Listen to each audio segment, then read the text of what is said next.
This is the last chapter in Humphrey's book. I brought him a treat.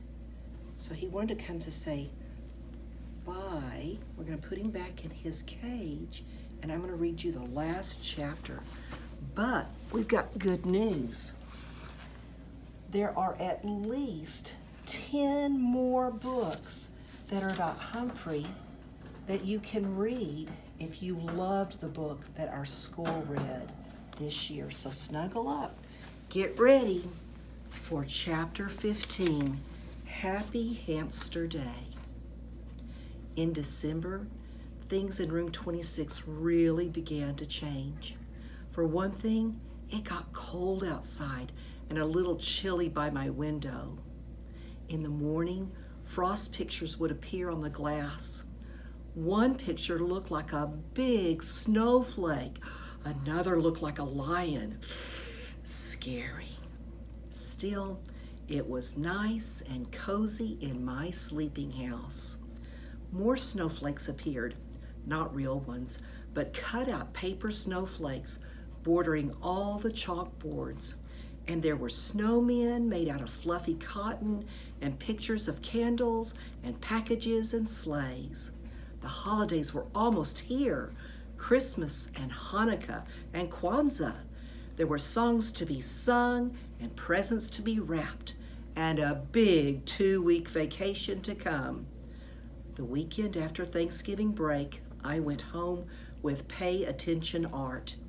He paid a lot of attention to me, but sometimes, not every night, during the week, Mrs. Brisbane would take me home to see Mr. Brisbane, and he'd put me in his obstacle course, and we'd laugh and squeak and have a wonderful time.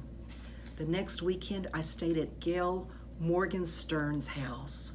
Friday night was really nice because she convinced her mom to let me watch while she lit the menorah for the family, and the food was yummy.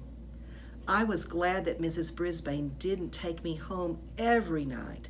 For one thing, if I ran the obstacle course every night, I'd probably waste away to nothing. For another thing, I wouldn't have been able to see Aldo. Aldo could now balance the broom on his head. Yep, he'd put the tip of the broomstick on the top of his head and keep it up there for a while. He'd have to bob and weave to keep it balanced, and he made funny faces too. But one night during the week, Aldo pulled his chair up close to my cage and said, "Humphrey, old pal, I've got something to discuss." This sounded serious, so I put on my most serious, problem-solving face. "I'm thinking of getting Maria a ring for Christmas, like an engagement ring with something shiny in it. I know we haven't known each other very long, and we wouldn't have to get married right away. On the other hand, I'm no spring chicken, and I'd like to settle down and raise a couple of kids and maybe a couple of hamsters too. I understand," I squeaked softly. "So what do you think?" Aldo fixed his big brown eyes on me.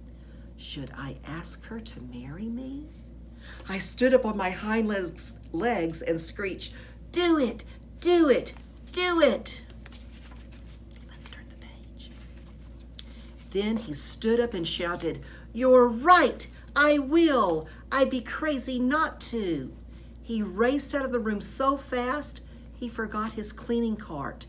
But when he returned for it, he yelled, "Thanks!" Sometimes, most times, it pays to squeak up. The third weekend after Thanksgiving, I spent at Heidi Hopper's house and watched her family put up their Christmas tree. It was the most beautiful thing I'd ever seen, second only to the little tree Heidi put in my cage. It was my favorite, broccoli. And then it was almost holiday vacation. Suddenly, it seemed as if we didn't have quite as much work to do in class, Everybody was planning the holiday party for the last day of school. One day, Garth, who never used to wait for the bell, stayed after school to ask Mrs. Brisbane a question. "May I please bring Humphrey home with me over the holidays?" he asked. Mrs. Brisbane looked as surprised as I was.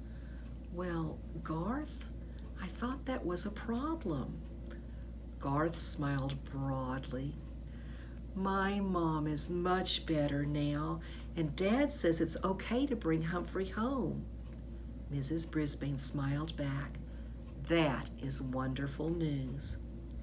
But I think 2 weeks might be a little much. How about the first weekend in January?" Garth nodded, but he looked disappointed. "Tell you what, why don't you have your parents bring you by our house to see Humphrey over the holidays? You can watch him run his obstacle course."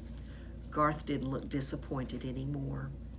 On the last day of school, everybody was very dressed up. I had on my fur coat as usual. Mrs. Brisbane wore a red and green striped sweater and a green skirt. She also wore a Santa Claus hat. This was an entirely new Mrs. Brisbane, the dressing up Mrs. Brisbane. "Class, I have an important announcement. We're having a surprise visitor this morning before our party, so there'll be no vocabulary test today." After the cheers died down, Mrs. Brisbane went out to the hall and waved. A minute later, you'll never guess who entered the classroom. Mr. Bert Brisbane. He was wearing a Santa Claus hat too. He looked a lot better now. No gray stubbled or wrinkled pajamas. On his lap, he had a large box. Mrs. Brisbane introduced him to the class and they all applauded. Then he told them that his surprise was actually for me. First, he pulled out something like my cage, only bigger. "This is my gift to Humphrey. This extension attaches to his cage and makes it bigger. Now you're all going to help me build Humphrey his holiday present, his very own playground." The kids squealed and giggled and clapped, and I couldn't hold back a big squeal of my own. I could keep my homey cage with its lock that doesn't lock, but I'd also have my own part to play in. Mrs. Brisbane gathered my classmates around the big table and explained his plans. Mrs. Brisbane unloaded the pieces. First, there was a seesaw, then a tree branch to swing from, a big jungle gym, and 2 ladders, one to climb and one to walk across like a bridge. My. Saye held me up while the other kids worked on my cage. She patted me gently and muttered comforting words. Meanwhile, Mr. Brisbane patiently instructed the children as they arranged the pieces. He even made sure everyone got a turn. Then Mr. Morales dropped by to see how things were going. He was wearing a tie that had little Christmas lights that really lit up. He and Mrs. Brisbane stood behind the children, watching as my playground took shape. "Looks like Bert should be a teacher too," the principal told Mrs. Brisbane. "He already is," I heard Mrs. Brisbane respond. "He just started teaching arts and crafts to seniors and kids at the community center." "So he's made a new start," said the principal. "Thanks to Humphrey." I believe those words were the best present I could ever have. "Guess what I got my kids for Christmas?" the principal asked. "A hamster." "Maybe it's a present for me as well. I think my papa will enjoy it too." When Saya put me back in my cage, everyone watched as I raced to my new playground, climbed the jungle gym, made a leap to the tree branch and jumped over to the seesaw. Now I could have recess any time I wanted. Whoopee! Just then, the room mothers arrived with cupcakes and juice. While they passed the food out, Saya and Miranda slipped quietly out of the room. A little while later, Mrs. Brisbane announced that she had another surprise, gifts for the class. The door opened and in came Miranda and Saya, wearing red dresses trimmed in white fur. Not fur, not real fur like mine, and white fur hats. They each had a basket filled with small presents. They danced around the room singing a song about the wonders of winter while they passed the gifts out. When the kids opened their packages, they each found a keychain with a small, furry toy hamster attached. The hamsters came in all colors: red, green, purple, gold, silver. Nice. The room mothers presented Mrs. Brisbane with a gift, a pair of red earrings, which she put on right away. I already thought it was a perfect day, but it wasn't really quite perfect until Mr. Morellis peeked out into the hall and announced that he had a big surprise. I wasn't sure we could take any more surprises. And then she walked in, the biggest surprise I could imagine. Miss Mack was back. She was wearing a long flowered skirt and a bright red blouse, and she had a butterfly in her hair. Not a real one, of course. She also had a huge canvas bag with her.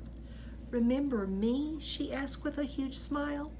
My classmates were thrilled, and they all rushed to her side. I was so surprised. I was positively squeakless. Mrs. Brisbane made everyone sit down again and asked Miss Mack. Of course, she insisted on calling her Mrs. McNamara about her travels. Miss Mack told us about the rainforest and teaching in a school in Brazil. Then she opened her bag and took out a stack of holiday cards. Her Brazilian students had made a card for each child in room 26. While my classmates were sharing their cards with one another, Miss Mack came over to see me at last. "Well, I can see by your cage that you've done very well for yourself," she said with a smile. "And here I thought you'd be pining away for me." "I have!" I squeaked. She reached into her big bag. "And I have a present for you, but don't tell anybody."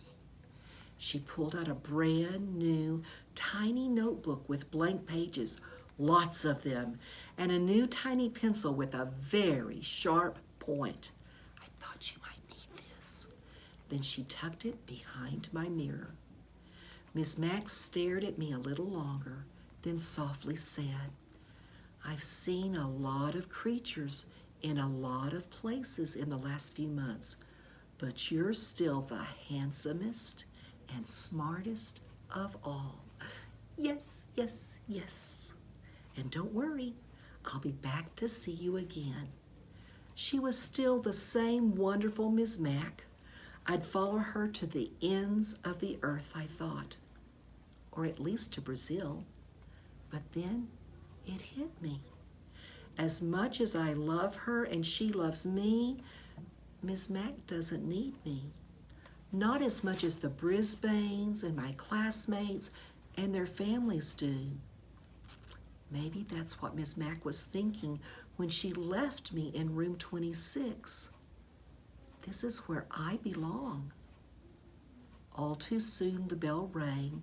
School was over for the day. School was over for the rest of the year. My head was reeling from all the surprises and excitement as we headed out to the car. In the parking lot, Aldo raced over to greet us and wish us happy holidays. He had come to pick Richie up. "I hope you have a very happy holiday too," Miss Brisbane told Aldo. Aldo grinned until his huge mustache shook like Santa's tummy. "I'm sure I will. You see, I just got engaged. I'm going to get married. Yahoo! I squeaked with delight. Aldo leaned toward me. Thanks, my friend.